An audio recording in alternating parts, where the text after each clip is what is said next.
it's called behavioral activation. So if family are interested in looking to behavioral activation, this is kind of actually like a CBT, like a therapy skill. Cool.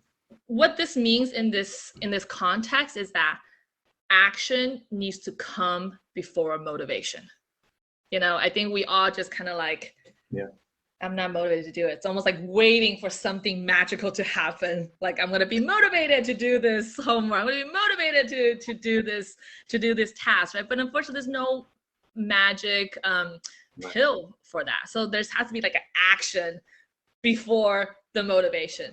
And the easiest way to get this action is some form of pleasurable activity. So if parents interested, if you want to go online, you can search this like pleasurable activity list for kids. They're like lists of things that you can do. But for parents, your kids the best, and so like what things are they into or they're not. For older kids, if they're able to, bring some of them with them together. Like, what are activities that you want to do? What are activities that you would, that's feel motivating? And we're kind of borrowing that motivation. We're borrowing that momentum, right? And then that actually, neurochemically, that actually shows that changes the brain state.